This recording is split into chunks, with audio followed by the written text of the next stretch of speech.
Kajian Fathul Bari Syarah Sahih Bukhari, Kitabul Adab, bab ke-37. Seperti yang sering ya, banyak yang seperti ini, yaitu bab tanpa judul, di mana hal ini berarti bab ini masih terkait dengan bab sebelumnya, yaitu babu ta'awunil mu'minina ba'dihim ba'do. Bahasa kitanya ta'awun ya. Ta'awun itu saling menolong ya, saling menolong, saling bantu. Kalau bahasa Arabnya ini wazan ta'awun itu ta'awana ya, ta'awanu, ta'awun artinya masing-masing melakukan, sama-sama melakukan, artinya saling ya, bahasa kita jadi saling menolong. Kalau hanya satu kepada yang lain itu awana, muawanah. Ini ta'awun ya. Kalau muawanah menolong, kalau ta'awun saling menolong.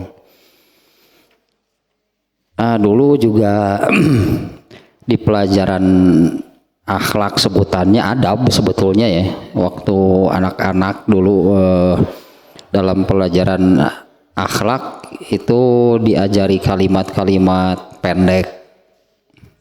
Kalimat-kalimat pendek diantaranya ada tentang hal ini. Awin akhoka mastata'ta. Ya dulu pakai bahasa Sunda terjemahnya, suka ditalarnya seorang-seorang gitu, santrinya ke depan. Awin akhoka mastata'ta, bela dulur anjeun sabisa-bisa. Nah dulu pelajaran waktu TK masih ingat. Usia TK lah kurang lebihnya saat waktu belajar itu pelajaran akhlak, disebutnya pelajaran akhlak dulunya. Kalimat-kalimat pendek yang demikian, wah itu intisari sebetulnya dari ayat, dari hadis gitu ya.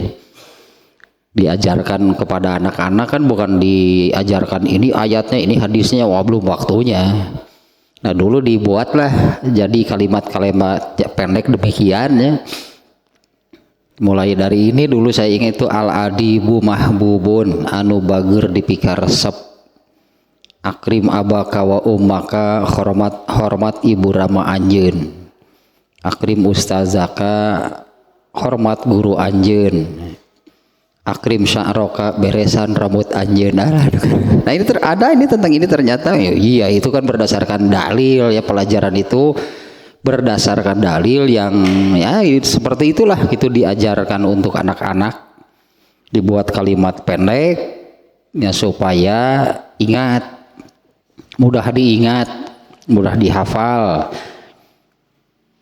Ada lagi yang ini, al ilmu nurun wal jahlu dorun, itu ilmu eta cahaya, bodoh eta bahaya. Bener gitu, benar demikian. Ayatnya banyak yang menunjukkan demikian. Nah ini bab ke ta'awun itu artinya saling gitu ya. Ta'awunil mu'minina ba'dihim ba'do, bab saling menolongnya orang-orang yang beriman, atau di antara orang-orang yang beriman itu seperti ini. Nah sekarang babnya bab ke-37 ini, bab berikutnya ya, bab setelah bab yang barusan.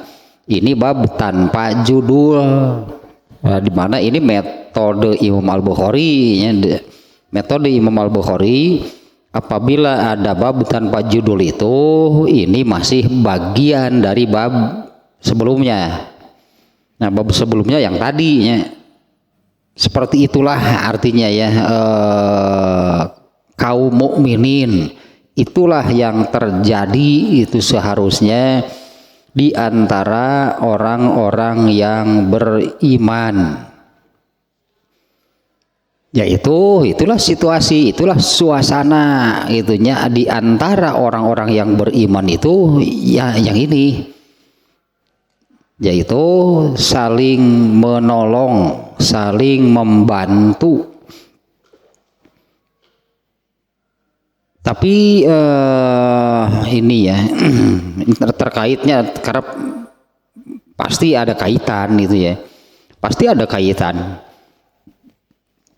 Di antaranya hadis yang ini yang hakul muslim alal muslim situn, hak seorang muslim dari sesama muslim lainnya ada 6. Yang pertama disebut adalah dari yang ke-6 itu, ini meskipun bukan urutan sih ya, bukan urutan. Yang pertama, iza laqitahu fasallim alaihi. Apabila bertemu, ucapkanlah salam. Kemudian dalam Kitabul Iman, Imam ini hadis riwayat Bukhari, beliau menempatkannya di dalam Kitabul Iman.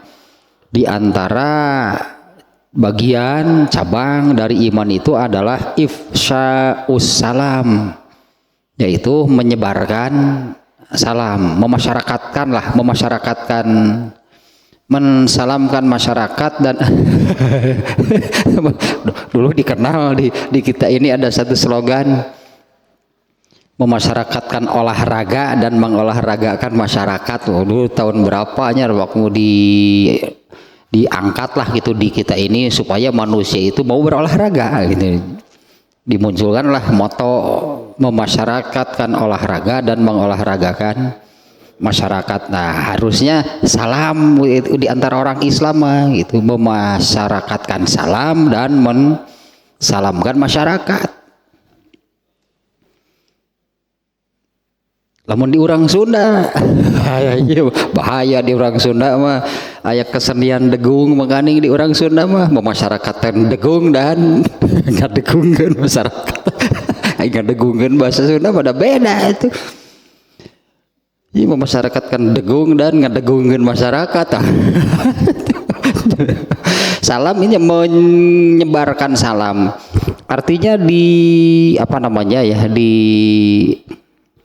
dikondisikan sehingga menjadi jadi akhlak disebutannya di antara orang Islam itu apabila bertemu itu mengucapkan salam, di mana salam itu bukan sekedar sapaan ya, salam kan bukan hanya sekedar menyapa, assalamualaikum, waalaikumsalam. Ini bukan sekedar menyapa lah seperti ya sapaan di di luar Islam lah itu. Misalnya kalau ketemu selamat pagi misalnya, kan menyapa demikian ya. Sigirana upin ipin lah kan ya gitu tah. Ka guru nanti baru kan begitu gurunya masuk kan mengucapkan selamat pagi. Nah, itu sapaan, nggak ada makna apa-apa, hanya sekedar apa sih maknanya selamat pagi teh? Itu selamat pagi itu artinya apa? Apa pagi yang selamat itu atau kita ini selamat di waktu pagi? Nah, kalau assalamualaikum ini ya di dalam hadis tadi hakul muslim ala muslim. Nah, hak disebutnya hak muslim dari muslim lainnya itu ada 6. Nah, ini nomor 1. Nah, ternyata yang ini ucapan salam dan jawabannya bukan sekedar sapaan di antara orang Islam, tapi itu doa. Ketika mengucapkan salam itu artinya mendoakan. Ya, assalamualaikum itu mudah-mudahan keselamatan dilimpahkan atas kalian. Dan ternyata kan ucapan salam ini juga yang nanti diucapkan kepada penghuni surga. Ucapan kepada penghuni surga itu ini, salamun alaikum. Nah, dari makna demikian di mana hadis tadi inilah yang harus situasi yang harus terbangun gitu ya di antara sesama muslim itu apabila bertemu saling mengucapkan salam dengan ketentuan gitulahnya ketentuan deh siapa yang lebih dulu mengucapkan gitu apabila bertemu di antaranya terkait dengan usia yang lebih muda jangan terdahului oleh yang lebih tua. Yang lebih muda itu harus lebih dulu mengucapkan salam kepada yang lebih tua. Kemudian kalau ada yang satu orang bertemu dengan dua orang atau lebih, yang satu orang ini yang mengucapkan salam, yang lainnya menjawab. Atau kalau rombongan dengan rombongan yang jumlahnya lebih kecil ini yang mengucapkan salam kepada yang rombongan lebih banyak lah. Nah, dengan berbagai ketentuannya demikian ya. Tapi ini maknanya yang penting ini saling mendoakan, karena kan yang satu mengucapkan salam yang lainnya disebutnya menjawab salam, berarti ini saling mendoakan di antara sesama muslim itu apabila bertemu itu saling mendoakan.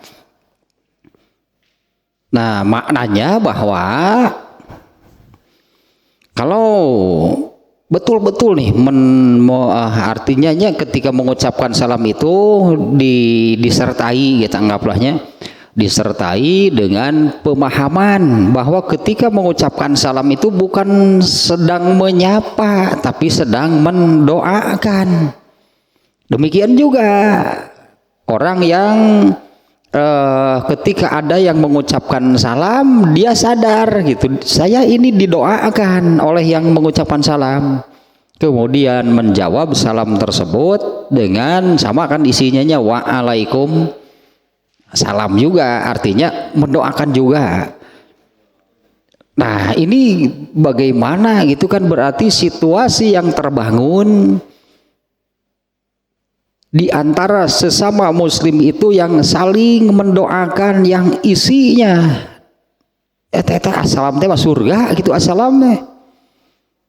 Kalau di ini yang wirid di setelah salat kan Allahumma antas salam, Allah assalam yang sesungguhnya, Allahumma antas salam wa minka salam. Artinya ini nih kata assalam ini bukan kata yang sembarangan. Ini yang oleh Allah ditetapkan itu di antara sesama muslim itu apabila bertemu inilah yang diucapkan, maknanya saling mendoakan. Nah mungkin nggak, berarti begini nih kaitannya nih ya, mungkin nggak kalau orang yang ketika bertemu mengucapkan salam dengan dan betul-betul paham gitunya mengucapkan salam itu bukan sekedar dan bukan memangnya bukan sapaan, mendoakan. Dan doanya pun kan luar biasa gitu kan, Allahumma tadi teh Allahumma antas salam wa minkas salam, salam begitulah gitu diantaranya. Lalu kita ucapkan assalamualaikum, dan yang mendapatkan ucapan salam itu juga kan menjawab waalaikumsalam. Kalau diucapkan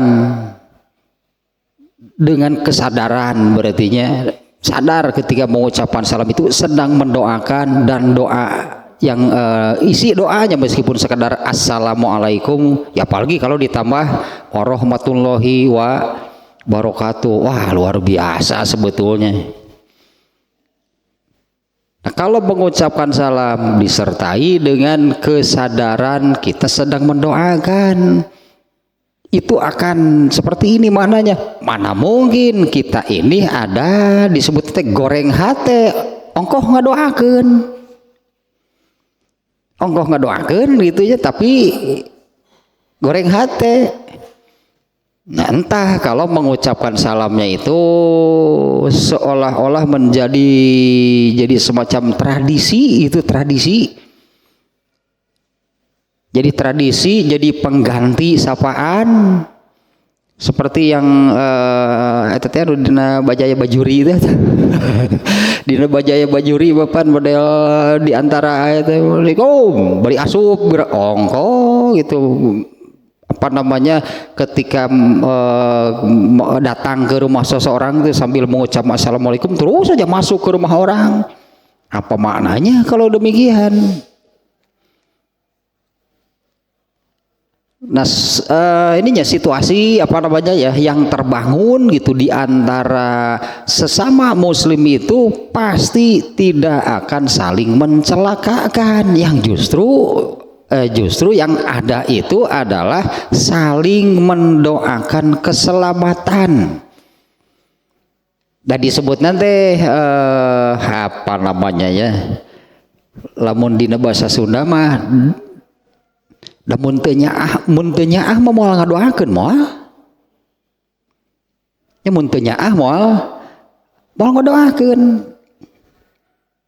Nah artinya kan dengan saling mendoakan, yang satu mengucapkan salam, yang satu menjawab salam, lah terbangunlah rasa saling mengasihi, rasa saling menyayangi di antara sesama mukmin, sesama muslim. Nah kalau sudah terbangun itunya rasa saling mengasihi, menyayangi, kalau ada seorang muslim, saudaranya sesama muslim, sesama mukmin dalam kesulitan mau membantu nggak? Pira kudunya cicing. Masanya yang sudah ada rasa menyayangi akan diam saja ketika saudara sesama muslimnya itu misalnya mendapat satu kesulitan. Nah di hadis yang lain juga kan Rasulullah menerangkannya, ini juga yang sudah hampir hilang, bahwa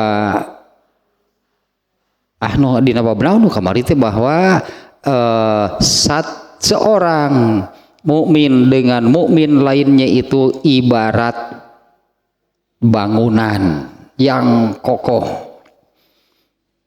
Ini maknanya adalah sebuah bangunan itu kan terdiri dari unsur-unsur yang berbeda. Ya kalau inilah ini bangunan kan ada unsur batunya, ada unsur pasirnya, ada semennya, ada kayunya, ada kacanya. Tapi semuanya ini menjadi satu kesatuan, jadilah bangunan yang megah, yang kokoh. Beda-beda, batu, semen, pasirnya, ada kaca, ada kayu, ada genteng, kan masing-masing beda. Nah, tapi semuanya tergabung gitunya menjadi satu kesatuan. Katakanlah dalam bentuk sebuah bangunan yang kokoh, yang megah. Nah ini berarti masing-masing atau semuanya satu dan lainnya kan saling mendukung, berarti kan? Ini berarti kan saling mendukung. Bagaimana kalau ini tanpa kaca, tanpa cat, cananges berarti ya katakanlah belum selesainya tanpa kaca, berarti masih ada unsur yang kurang nih untuk sebuah bangunan itu kan. Ini nih kacanya misalnya belum dipasang. Ya apalagi kalau ini pondasinya belum ada, wah turun tuh. Tanpa pondasi tidak akan lama juga pasti akan rubuh itu sebuah bangunan. Dan beberapa lahnya gambaran atau apa namanya analogi dari Rasulullah SAW itu, inilah semestinya yang terjadi di antara sesama mukmin, di antara sesama muslim. Nah itu bukan diawali sihnya. Yang tadi dengan saling mengucapkan salam itu artinya saling mendoakan keselamatan. Dari saling mendoakan itu menunjukkan terbangunlah rasa saling mengasihi, saling menyayangi di antara sesama mukmin, di antara sesama muslim, sehingga mana mungkin di antara sesama mukmin, sesama muslim, kalau saudaranya ini mengalami kesulitan, kalau saudaranya ini mengalami musibah, mana mungkin diam saja. Nah inilah yang akan terjadi. yaitu akan terjadi saling menolong, saling membantu, saling mendukung gitu di antara sesama mukmin. Nah, dan itu ya bukan hanya kalau apa namanya dalam kemasyarakatan mungkin lah sebutannya, ya dalam ilmu kemasyarakatan beda antara, kalau dibedakan itu antara timur dan barat. Timur dan barat teh, barat mah orang Eropa, Amerika lah, disebutkan adat ketimuran, di mana salah satunya gitu pada adat ketimuran ini terkenal dengan gotong royong, terkenal dengan peduli dengan sesama. Tapi itu norma itu hanya nilainya nilai kemasyarakatan, nilai sosial. Ternyata sekarang kan mulai luntur. Ya, adat ketimuran itu sudah mulai luntur lah. Yang disebut apa namanya, kalau ada apa-apa selalu dikerjakan bersama, gotong royong. Kalau dulu di kampung-kampung itu apabila ada seseorang membangun rumah, satu RT ikut membantu. Ya gotong royongnya membantunya, tetangga-tetangganya, masyarakat di situ ikut membantu. Tapi itu hanya sebatas, ya itulah adat, itulah tradisi ketimuran. Yang sekarang ini kan sudah mulai luntur. Dibalik ayeuna mah mun aya tetangga kuriak teh seueul lain mantuan ayeuna mah ngaden lieur riut atuh si eta kuriak we lain mantuan lain atoh. Ya itu kan sesama mukmin itu mestinya demikian, saling membantu. Ya anggaplah kalau ada tetangganya yang membangun rumah teh mah tu ari mantuan ku duit mah ya tu mantuan ku tanaga sugan sekecil apapun lah, artinya untuk menunjukkan ya tah inilah yang terjadi di antara sesama mukmin. Nah, kemarin juga sudah sekarang ini bab ke ini dulu nih, bab yang sekarang nih ya, babun tanpa judul nih ya. Bab tanpa judul ini ya sudah ya kita sering bertemu sihnya apabila mengkaji Fathul Bari itunya ini syarah Sahih Bukhari, sering bertemu dengan bab seperti ini, bab tanpa judul. Ibnu Hajar Al-Asqalani yang menjelaskan bahwa ini metode Imam Al-Bukhari dalam menyusun kitabnya, dalam menyusun hadis-hadisnya. Apabila ada bab tanpa judul, artinya bab ini masih bagian dari bab sebelumnya. Nah, artinya bab ini masih ada kaitan dengan yang tadi. Bab sebelumnya itu adalah babu ta'awun. Nah, bab saling bantu, saling menolong, saling mendukung, bahu membahu, itulah bahasanya itu di antara sesama atau di kalangan kaum mukminin. Nah, bab ke-37 judulnya babnya tanpa judul. Bab di dalam di bawah bab ini Imam Bukhari memasukkan ayat. Belum ke hadisnya nih ya, karena di bab ini yang di bab yang tanpa judul ini juga ada hadisnya. Nah, di bawah babnya Imam Al-Bukhari memasukkan ayat surat An-Nisa ayat 85. Kita baca nih ayatnya nih ya. Ini Imam Bukhari di bab ini memasukkan ini nih surat An-Nisa ayat 85.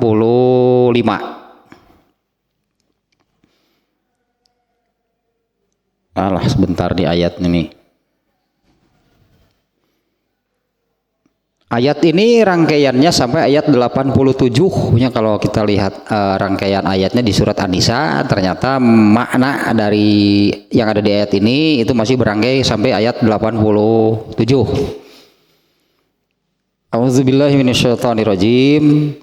May yashfa' syafa'atan hasanatan yakul lahu nasibum minha wa may yashfa syafa'atan sayyi'atan yakul lahu kiflun minha wa kana Allahu ala kulli syai'im muqita.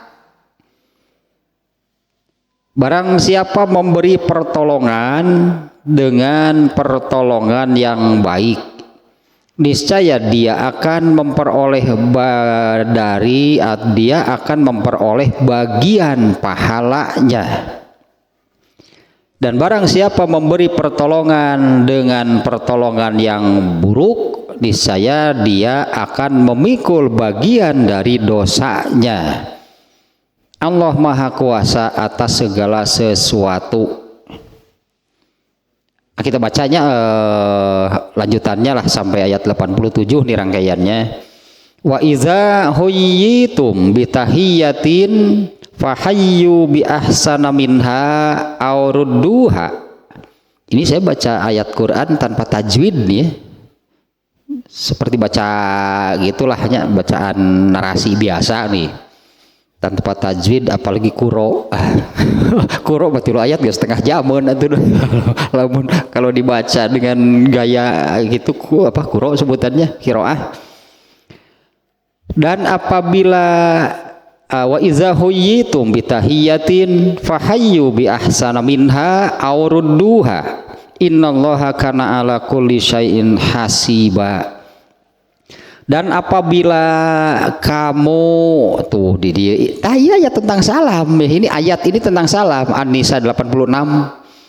Apabila kamu diberi penghormatan dengan salam, dengan suatu penghormatan yaitu ucapan salam di sini, maka balaslah penghormatan itu dengan yang lebih baik atau yang sepadan. Sungguh Allah memperhitungkan atas segala sesuatu, atau Allah itu akan menghisab gitunya di sini. Innallaha kana ala kulli syai'in hasiba. Sesungguhnya Allah itu menghisab segala sesuatu. Kemudian satu lagi ayat 87-nya, Allahu la ilaha illa huwa la yajma'annakum ila yaumil qiyamati la raiba fihi wa man asdaqu minallahi hadisa. Dan Allah itu tidak ada Tuhan selain Dia, dan Dia pasti akan mengumpulkan kamu pada hari kiamat di akhirat yang tidak diragukan tentang kepastiannya. Ya, tentang akhirat, tentang kiamat itunya yang la raiba fihi, itu tidak ada keraguan, tidak diragukan lagi, itulah kepastiannya. Nah, siapakah yang lebih benar perkataannya daripada Allah? Ya, siapa yang lebih benar perkataannya daripada Allah? Nah, artinya tidak ada yang lebih benar dari Al-Quran, itu nggak akan ada. Nah, di ayat 85-nya Imam Al-Bukhari kan memasukkan ayat ini di bab sekarang bab ke-37. Babnya sendiri kan tanpa judul. Imam Bukhari memasukkan ayat 85 surat An-Nisa-nya yang di sini ternyata tentang tolong menolong ayatnya.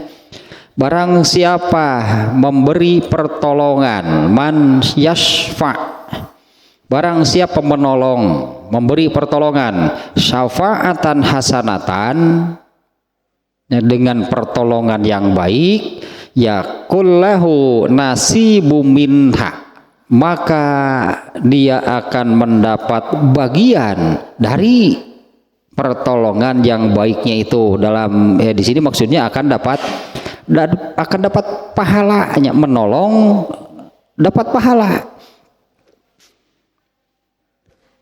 Kemudian yang sebaliknya, wa may yashfa syafa'atan sayyi'atan, barang siapa menolong dengan pertolongan yang buruk, yakun lahu kiflun minha, maka akan ada bagiannya juga, dapat bagiannya juga dari pertolongan yang buruknya itu. Nah, ternyata maksud Imam Al-Bukhari memasukkan ayat ini ke dalam bab sekarang, di mana bab ini masih bagian, artinya masih ada kaitan, masih ada bagian dari bab sebelumnya, bab saling tolong menolong. Apa maksudnya dengan memasukkan ayat ini? Maksudnya seperti yang di surat Al-Maidah ayat 2 kemarin juga sudah disampaikannya ayatnya ini nih, yaitu kalau yang tadi di dalam pelajaran akhlak itu awin akhoka mastata'ta, bela dulur anjeun sabisa-bisa. Dalam hal apa? Berarti harus membantu, menolong, ngebela dulur gitulah. Dalam hal apa? Seperti yang difirmankan Allah, diperintahkan oleh Allah di surat Al-Maidah ayat 2, yaitu ta'awanu alal birri wa taqwa wala tata'awanu alal ismi wal udwan. Itu di surat Al-Maidah ayat 2-nya, ayat surat Al-Maidah ayat 2-nya sendiri panjang gitunya, tapi bagian itunya yang tentang tolong menolong. Ta'awanu alal birri wa taqwa, tolong menolonglah kalian alal birri wa taqwa, itu dalam hal al birru dan ketakwaan, kebaikan, ibadah, amal soleh gitulahnya. Itu dalam hal ketaatan, dalam hal beramal soleh. Di sini kan tadi maknanya saling membantu, saling mendukung, bahu membahu dalam hal apa? Alal birri wa taqwa, dalam hal beramal soleh, itu dalam hal ibadah gitu, dalam lingkup ketaatan itu diperintah saling bahu membahunya. Wa taqwa, dan dalam hal ketakwaan. Nah, di mana di ayat tersebut lanjutannya itu sebagai kebalikannya, muqabalah sebutnya teh. Da teu dicarek ya pasti gitu. Kalau tidak tolong menolong dalam hal al birru wa taqwa, maka tolong menolongnya itu dalam hal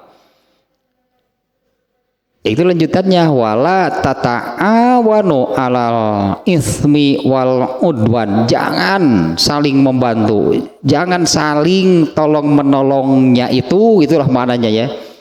Jangan saling tolong menolongnya itu, saling membantu bahu membahunya itu dalam al ismi wal udwan, itu dalam hal dosa dan permusuhan. Nah, maksud Imam Al-Bukhari memasukkan ayat ini karena di dalam bab sebelumnya, kalau melihat judulnya gitu ya, kalau melihat judulnya babu ta'awunil mu'minin, bab saling tolong menolongnya orang-orang yang beriman satu sama lain. Apa ini dalam segala hal?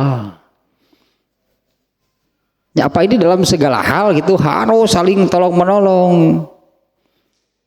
Dalam hal keburukan sekalipun, kan sesama mukmin.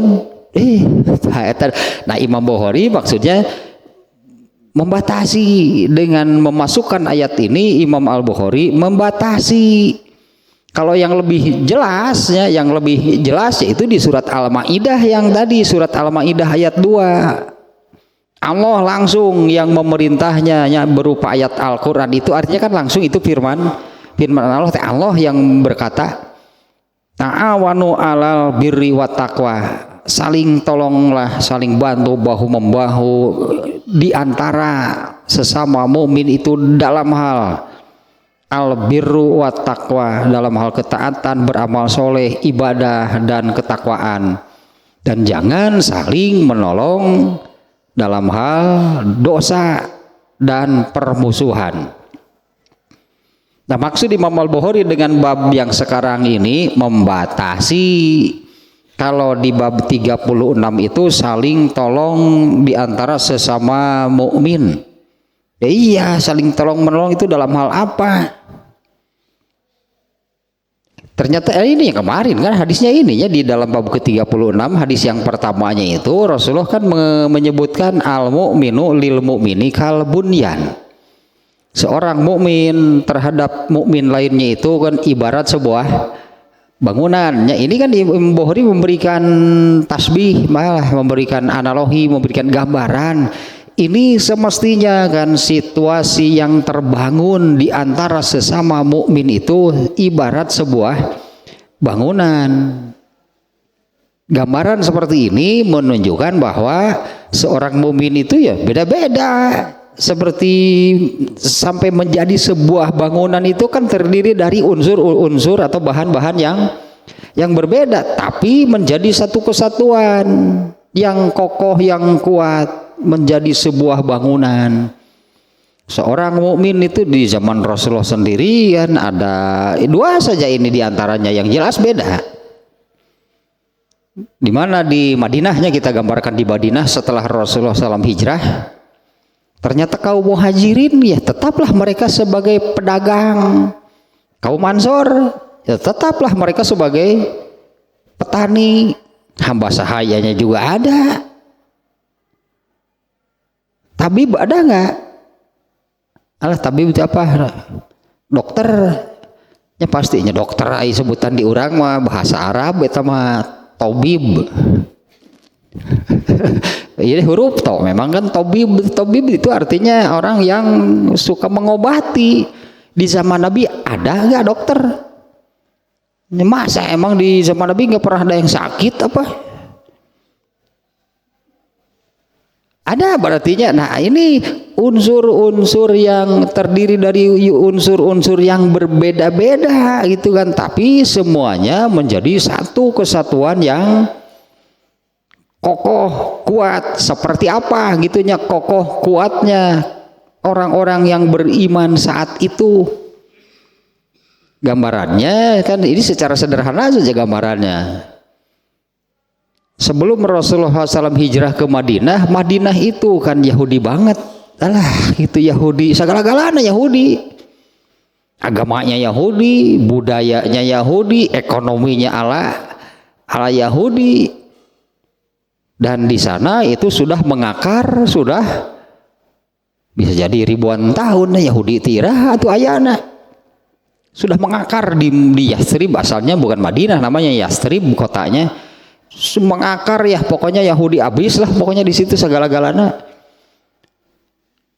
Rasulullah SAW hijrah ke sana, berapa lama mereka ini bisa terusir? Ya nggak pakai lama kan, mereka yang mengakar sudah ratusan tahun terusir oleh Rasulullah dan para sahabat, padahal jumlahnya tidak banyak. Jumlahnya tidak banyak. Karena ayat ini nih, ayat naon teh judulnya teh iza jaa nasrullah teh an-nasr. Nah, surat an-nasrnya iza jaa nasrullahi wal fath. Nah ini nih waro'aitan nasa yadkhuluna fi dinillahi afwaja. Kapan sih ayat ini turun? Ibnu Abbas ketika ditanya gitu ya, apa makna secara keseluruhan? Apa makna secara keseluruhan surat ini, surat An-Nasr? Ibnu Abbas menjawab, Rasulullah SAW itu sudah mendekati akhir hayatnya. Apa sih makna surat An-Nasr? Rasulullah tereh maut. Ya itu Ibnu Abbas menjawabnya. Di mana di ayat itu kan waro'aitan nasa yadkhuluna, dan kamu waro'aita kan kamu satu orang ya Rasulullah nih di ayat ini, dan kamu akan melihat orang-orang masuk Islam itu secara berbondong-bondong. Kapan itu terjadi?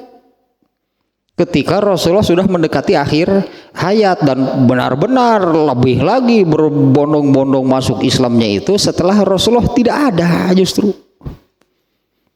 Jadi selama Rasulullah masih hidup, apalagi di awal-awal Islam di Mekah, yang masuk Islam bagaimana? Hiji datang tehnya itulah, datang Salman Al Farisi di mana itu teh? Di Persia. Datang hiji deui kabeh nu datang para baneun. Aduh, kabeh nu datang teh para baneun. Aduh, Islam mengkhawatirkan kondisinya kan, makanya kan Khobab mendapat penyiksaan kan luar biasa ketika masih di Mekah, sampai Allah memerintahkan geus pindah mal bener di Mekah mah, hijrah ke Madinah. Itu pun belum signifikan kan perkembangan Islamnya, tapi kekuatannya luar biasa. Apa sih yang membuat mereka sedemikian kuat? Ta rasa persaudaraannya benar-benar. Ini nih yang digambarkan di sini, al mu'minu lil mu'mini kal bunyan, benar-benar menjadi satu kesatuan yang kokoh, kuat, sulit untuk dikalahkan. Jadi bangun dari mana gitunya? Ini kekuatan mereka itu terbangun dari kekompakan.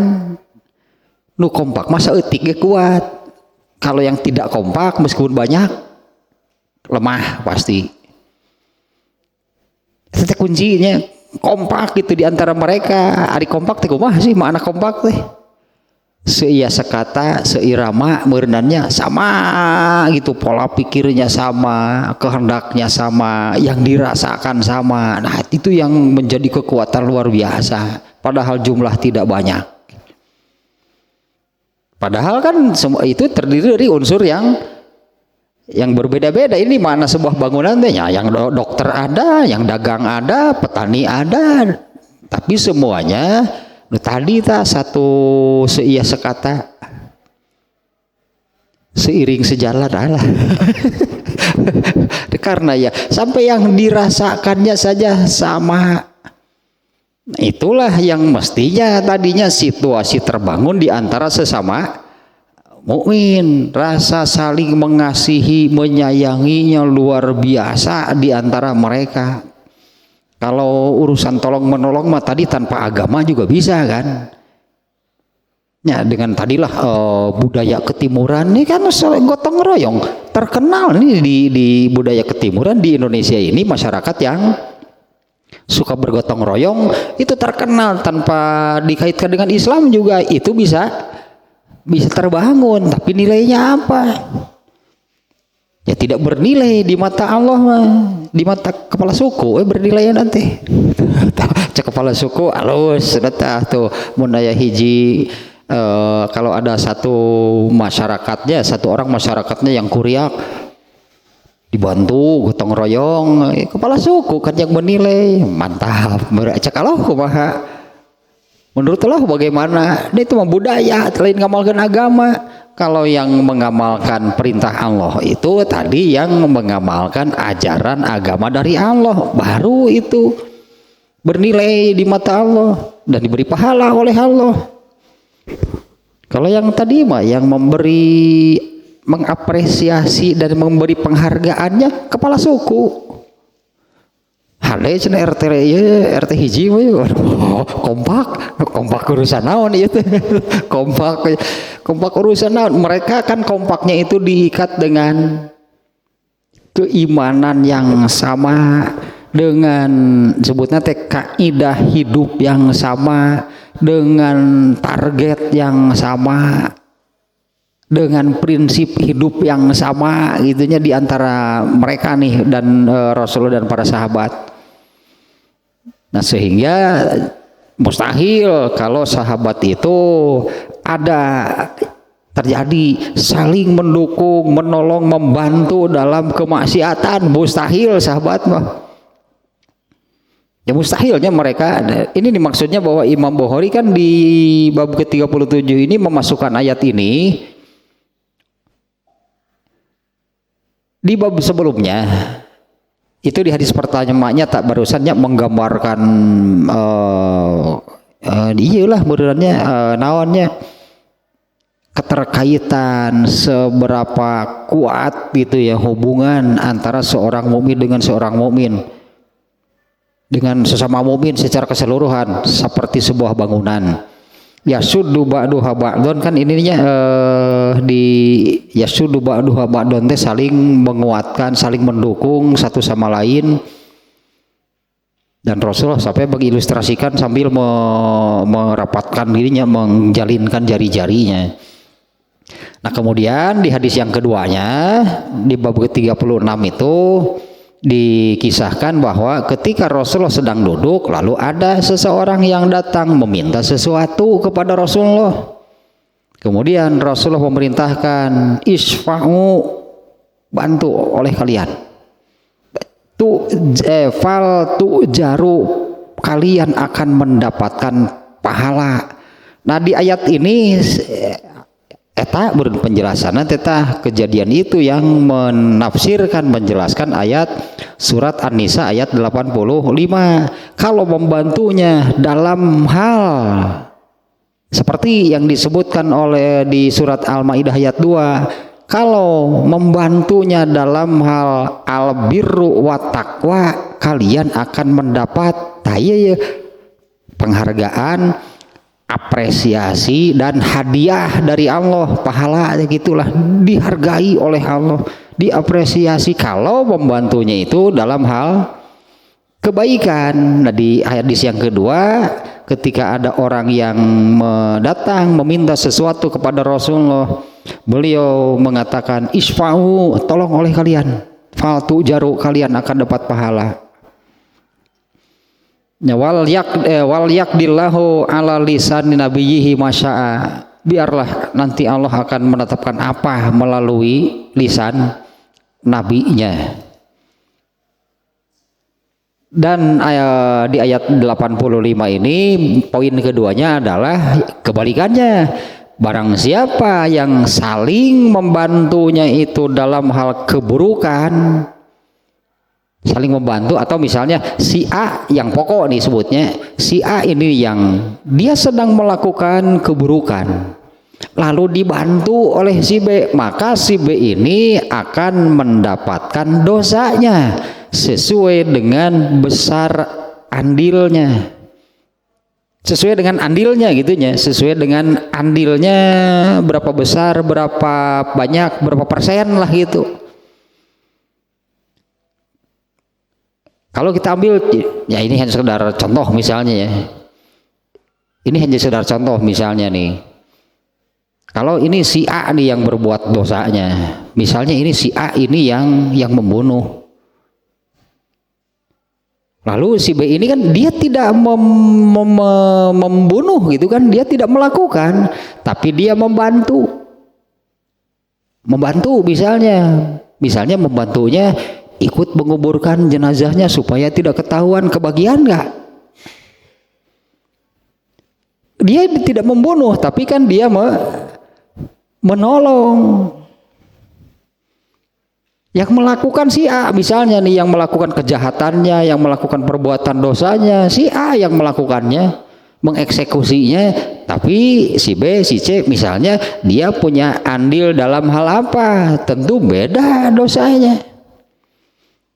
Yang ikut membantu itu Allah menyebutkan di sini kiflun tenasibun, bagiannya. Ya, arti kiflunnya di ayat ini kata yang dipakainya wa may yasfa' syafa'atan sayyi'atan, barang siapa yang menolong, memberi pertolongan dalam hal keburukan,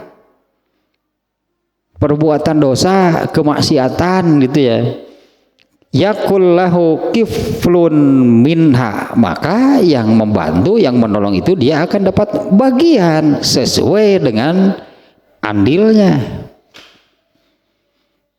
Nah, kembali ke masalah ke dalam bab ini.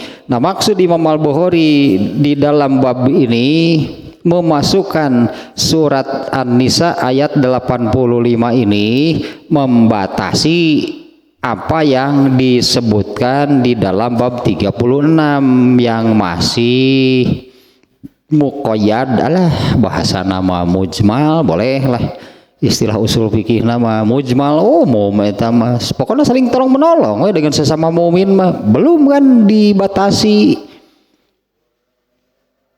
Artinya apakah dalam hal kebaikan atau dalam hal keburukan, kalau sesama mukmin itu adalah saling tolong menolong. Nah, di sini yang membatasinya dengan ayat ini, yang meskipun tadinya ada yang lebih jelas, lebih tegas perintah ta'awanu, saling tolong menolongnya itu alal birri wa taqwa, dalam hal kebaikan, tadilah saya sebutnya dalam hal kebaikan, dalam hal ketaatan, dalam hal ibadah, dalam fastabiqul khairat, eta nama inti nama.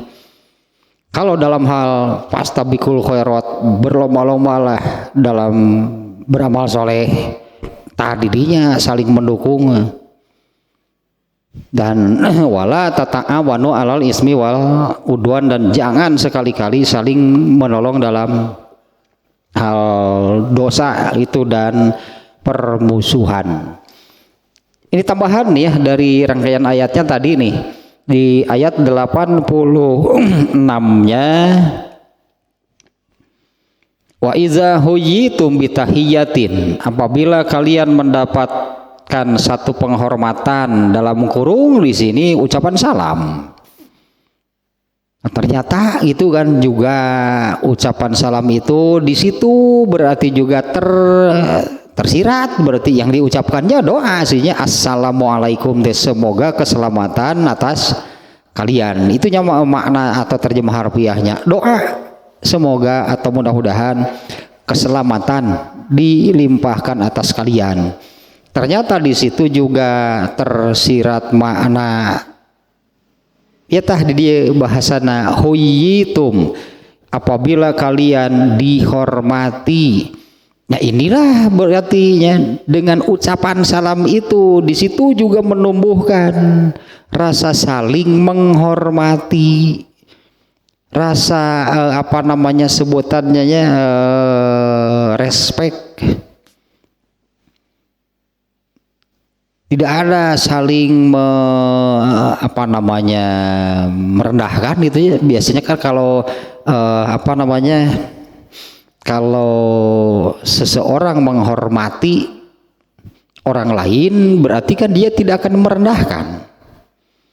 Artinya tidak akan ada saling menjelekkan, saling merendahkan di antara sesama mukmin. Yang terjadi itu adalah ada yaitu rasa saling menghormati satu sama lain. Nah, bahkan di dalam ayatnya ini, iza huyitum bitahiyatin fahayyu bi ahsana minha. Nah, ini kemudian di apa namanya ya disabdakan oleh Rasulullahnya, yaitu tentang permasalahan sekitar memberi salam dan menjawabnya. Itu cukup banyak itu hadisnya, termasuk tadi adab memberi salam. Kalau tadinya yang lebih muda kepada yang lebih tua, kemudian yang berjalan kepada yang diam, yang sedang ya nuturing gitu, kena nanggring gitu. Nuturing kena nanggring. Assalamualaikum. Makanya nu nanggring teh loba di Bandung ke Pangandaran sabaraha gunukan eta. Unggal nu nanggring Assalamualaikum. Bae da sesama sini begitu. Yang berjalan kepada yang duduk, yang lebih sedikit kepada yang lebih banyak. Nah, itu termasuk adabnya. Nah, termasuk ini juga yang di hadis ini di sini ayatnya 86 surat An-Nisa, apabila ada yang mengucapkan salam, yang mengucapkannya assalamualaikum. Di sini perintahnya kembalikan, atau karena kan tadi doanya maknanya ada doa, kemudian maknanya doa, dan di situ tersirat berarti mereka menghormati. Yang mengucapkan salam itu berarti menghormati, ada rasa hormat artinya kepada yang diberi salam. Nah, di sini diperintahnya fahayyu bi ahsana minha, kembalikan, balikkan atau apalah gitunya, Kalau artinya kamu didoakan, kamu juga harus balik mendoakannya. Itulah gitunya, ini balik mendoakannya. Dan perintahnya di sini bi ahsana minha itu dengan yang lebih itu dari yang diucapkan. Nah, di mana ucapan salam itu kan boleh hanya assalamualaikum. Bahkan ini juga berlaku di dalam sholat. Di dalam sholatnya menutup sholat kan dengan mengucapkan salam. Bagaimana nih mengucapkan salam ketika sholat atau menutup sholat? Boleh assalamualaikum. Boleh juga assalamualaikum warahmatullah. Boleh juga sampai yang paling panjangnya mengucapkan salam, ucapan salam itu sampai wabarakatuh. Nah, kalau ada ya misalnya ketika bertemu si A mengucapkan assalamualaikum, sampai di situ mengucapkannya. Nah, ayat ini memerintahkan balik doakan dengan yang lebih, menjawabnya lebih baik, lebih panjang. Karena intinya isi doanya itu kan ada 3. 1 assalam, 2 rahmat, 3 wabarakatuh, berarti salam, rahmat, berkah. Ketika orang mengucapkan hanya 1, berarti kita hanya didoakan salam saja oleh orang yang memberi salam, assalamualaikum, gitu kan 1 berarti didoakan. Nah, ayat ini memerintahkan doakan lebih. Lebihnya itu mau waalaikumsalam warahmatullah, lebih tah hiji, wabarakatuh 2 berarti lebihnya. Nah, itu diantara adabnya, adab sekitar tadinya mengucapkan, memberi dan menjawab salam. Nah, kalau tadi di dalam sholat boleh boleh assalamualaikum, boleh assalamualaikum warahmatullah, boleh, atau sampai wabarakatuh, boleh. Bahkan antara ucapan salam, karena ucapan salam menutup sholat kan 2. Yang pertama dilakukan sambil menoleh ke sebelah kanan. Ucapan salam kedua diucapkan sambil menoleh ke sebelah kiri. Menolehnya bukan balik badan. Bisi we jeung awakna gitu. Sirahna we bungkul.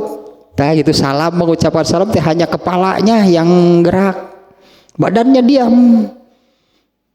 Ulah beri sakalian ngederak deken cangkeng. Mengucap salam beri ngederak deken cangkeng. Hanya kepalanya yang menoleh ke sebelah kanan. Boleh beda antara ucapan ke kanan dan ke kiri, beda teh. Mau 1, 2 atau ke kanan assalamualaikum. Tapi ketika menoleh ke kirinya salam yang kedua sampai wabarakatuh, boleh gitu. Pokoknya mah etalah boleh beda antara ucapan salam ke kanan dan ke kiri itu kalau di dalam sholatnya. Nah, ini yang tadinya adab, dengan adab ini, dengan adab Islam yang di dalam hadis tadi soal mengucapkan salam itu tadinya 1 itu Rasulullah menyebutnya hakul muslim ala muslim. Hakul muslim ala muslim situn. 1 iza lakitahu fasallim alaihi wa iza naon teh nu genep teh wa idza marido fa'udhu, apabila sakit jenguklah. Wa idastan sohaka fan sohu, jika minta nasihat berilah nasihat. Wa iza da'ahu itunya kalau nggak salah apabila mengundang maka datang. Non ditah no terakhir teh apabila meninggal panguburkeun. Lamun meninggal panguburkeun karunya teu bisa indit sorangan. Wa iza mata fa naon kaditu teh ala qabrihi teh fa dalam redaksi hadisnya saya lupa lagi, apabila meninggal maka iringilah, disebutnya ikutlah menguburkan, bukan harus menjadi yang menguburkannya, tidak mesti, tapi ikut mengiringi atau mengantar jenazahnya ke kubur. Naon hijri teh 5 bieu teh. Oh, wa iza atisyana itu teh. Fahamidallaha fasyamithu, apabila bersin kemudian mengucapkan alhamdulillah, maka fasyamithu, maka jawablah dengan mendoakannya, yaitu dengan ucapan yarhamukallah. Benar-benar luar biasa sebetulnya ini yang apa namanya situasi yang terbangun di antara sesama mukmin mah dengan ini ajaran dari Allah nih. Ketika bersin saja lalu mengucapkan, kalau tidak mengucapkan alhamdulillah berarti ya nggak ada. Berarti apabila bersin, orang yang bersinnya ini mengucapkan alhamdulillah, jangan ditambah rabbil alaminnya, itu mah Al-Fatihah tuh eta mah. Alhamdulillahirabbil alamin eta mah ayat Al-Fatihah. Ini kalau bersin berartinya, kalau bersin mengucapkan alhamdulillah hanya sampai di situ, jangan ditambah rabbil alamin. Maka yang mendengar orang yang bersin ini mengucapkan alhamdulillah, disebutnya menjawab, mendoakannya dengan doa yarhamukallah. Doanya luar biasanya, saling mendoakan adanya. Yarhamukallah, mudah-mudahan Allah melimpahkan rahmat kepadamu. Kemudian orang yang bersinnya, ya, kalau ada orang yang mengucapkan mendoakan yarhamukallah, dia mau mendoakan juga yarhamukallah. Kemudian orang yang bersinnya mengatakan ayah kerebut teh sok. Nah itu teh mitina teh. Yahdikumullah wa yuslih balakum. Yahdikumullah. Coba ini diisi doanya ini yang kalau kita perhatikan luar biasa. Yahdikumullah. Mudah-mudahan Allah memberi hidayah kepada kamu. Emang saya ngaco. Lain gitu maksudnya. Jadi doakan berang hidayah. Hari saya kumaha hirup teh. Geus bener saya mah doakeun ieu teh. Didoakeun diberi hidayah. Apa nu maca ihdina siratal mustaqim ge orang Islam. Bener enggak? Yang membaca ayat ihdina siratal mustaqim siapa? Kafir Matara. Orang Islam terus minta setiap kali sholat kan ihdina siratal, ihdinanya ihdi teh berilah hidayah, ihdi teh fil amratina hidayah, ihdina berilah kami hidayah. Tapi dibantuan didoakan ku batur gitu ya. Dikumullah, mudah-mudahan Allah memberimu hidayah, wa yuslih balakum, dan membereskan. Ya aslaha yuslihu, dan membereskan, namun di urang mah segala sesuatunya. Genapan ku bersin wae kan, itu yang muncul kan, saling mendoakan ya. Tadi ucapan salamnya ada, bahkan ada adab sendiri lah banyaknya, adab sekitar saling mengucapkan dan menjawab salam. Ini diantaranya ini berupa ayat ini langsung nih, apabila kamu diberi penghormatan dalam kurung ya ada yang mengucapkan salam, maka jawab salam itu dengan yang lebih. Kalau dari sana hanya mengucapkan assalamualaikum, hanya satu hal berarti mendoakannya yaitu assalam. Diperintahkan untuk menjawab lebih, minimal sama di sini ao rudduha, minimal sama. Nah yang kemudian juga ditetapkan hukumnya bahwa mengucapkan salam itu sunat, tapi menjawabnya wajib. Mengucapkan salamnya sunat, tapi menjawabnya wajib. Wajibnya wajib kifayah. Apabila ada satu kumpulan itu lalu ada yang datang satu orang, dia mengucapkan assalamualaikum kepada kumpulan ini, maka yang disebut wajib kifayah itu lebih baik semuanya sih, ya kenapa enggak kan, lebih baik semuanya mengucapkan salam. Kalau tidak ada sama sekali dari kumpulan orang itu yang menjawab salam, maka yang berdosa semuanya. Tapi kalau ada sebagian saja yang menjawab salam, maka kewajiban itu sudah terpenuhi. Tapi tetap yang dapat pahala itu yang menjawab salam. Dia ya, mereka kan yang beramal. Amal itu kan menjawab salam. Ya mereka yang dapat pahala. Yang tidak menjawab salam itu tidak berdosa. Itu sebutan wajib kifayah deh. Tapi lebih baik semuanya, berarti kan semuanya beramal, semuanya kan menjawab salam. Amal itu pahala itu hanya bagi yang beramal. Yang lainnya menjawab salam enggak, tapi ingin dapat pahala seperti mereka yang menjawab. Ora iso tekaci atau tidak beramal ingin dapat pahala, gonah cek Allah teh. Kesan wajib kifayah itu bukan, jadi jangan sekali-kali gitu akeun lah dageus aya batur migawe ari maneh rek gawe moal gitu cek urang itu kan, karena pahala itunya pahala dari Allah itu bagi orang yang beramal. Wajib lamun kalau mendengar wajib kifayah teh karari itu we mikirna teh akeun we lah dageus anu migawe. Padahal kan kalaupun semua orang menjawab salam kan lebih baik, berarti kan semuanya beramal. Saurang we lah nu ngajawab lah geus cukup lah. Ya dalam arti semuanya terbebas dari kewajiban, tapi pahala hanya bagi yang beramal, hanya bagi yang melakukan.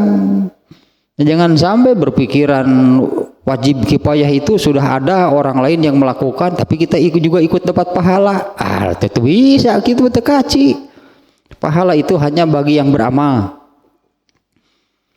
Mungkin itu juga di antara mindset yang salah nih kalau mendengar wajib kifayah teh nggak ada keinginan untuk melakukan. Dengan asumsi bahwa akan sudah ada orang lain yang melakukan, jadi sendiri kapan mau melakukan? Sementara ingin dapat pahala, berarti kan sudah terbebas dari kewajiban, dapat pahala. Ya nggak bisa, kalau tidak beramal nggak akan dapat pahala. Ya, wajib kifayah itu bukan harus sebagian yang melakukan. Meskipun ini secara oleh ulama ahli usul fikih lah dimunculkan sebutan wajib kifayah. Meskipun ini sebutannya wajib kifayah, tetap saja lebih baik kalau semuanya melakukan. Ulah siga yang ini juga mindset yang salah nih kalau mendengar kata sunat. Kalau wajib kan, kalau mendengar kata wajib kan yang tertanam itu adalah kudu gitu kan, harus melakukan. Ini kalau mendengar kata sunat, yang ada di dalam pikirannya atau mindsetnya itu akan wae henteu gitu. Teu naon da sunat ieu moal mun kitu mah tah migawe nu sunat teh. Itu kan berarti mindset yang salah yang harus diubah. Karena yang disebut sunat itu awalnya adalah sama dengan yang wajib, yaitu perintah dari Allah. Kalau yang kemudian disebut wajib itu tuntutan mengerjakannya keras, yaitu kalau tidak dilakukan disiksa oleh Allah. Kalau yang sunat ini Allah memerintah, tapi tuntutan melakukannya tidak keras seperti yang wajib. Disimpulkan weh akeun wae da henteu ge teu naon da sunat ieu moal atuh migawe nu sunat teh mun kitu mah. Ari nu makruh sabalikna bae da teu haram ieu. Jadi hayang migawe kan nu makruh mah, nu sunat mah tara dipigawe, lamun nu makruh bersemangat mengerjakan. Itu mindset yang salah berarti. Ya ternyata iya mah ada kebanyakannya demikian gitu. Kalau mendengar kata yang sunat teh kesannya itu tidak akan melakukan kesan yang tertanam dalam dirinya itu tidak akan melakukan dengan alasan ya kan gak apa-apa eta gitu baik untuk kita sunat ieu lamun disebut makruh baik da teu haram ieu tibalik berarti pan untuk yang surat malah kecenderungannya meninggalkan, kalau yang makruh kecenderungannya melakukan dengan alasan yang sama baik baik cek maneh cek Allah.